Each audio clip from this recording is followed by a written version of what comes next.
የነገ ፍጻሜው ከጅማሬው ይሻላል፣ ታጋሽም ከትዕቢተኛ ይሻላል። መክብብ 7:8 በትዕግሥታችሁም ነፍሳችሁን ታገኟታላችሁ።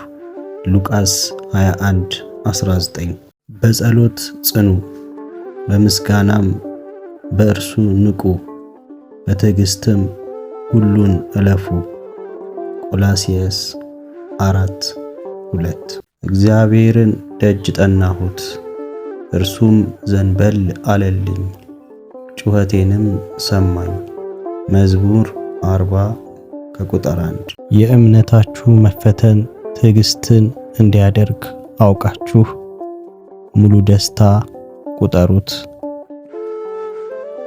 ያዕቆብ 1:2-3 ትዕግሥትም ምንም የሚጎድላችሁ ሳይኖር ፍጹማንና ምሉዓን ትሆኑ ዘንድ ሥራውን ይፈጽም። ያዕቆብ 1:4 ጀምሮ። ዳሩ ግን እስከ መጨረሻ የሚጸና እርሱ ይድናል። ማቴዎስ 24:13 ጀምሮ።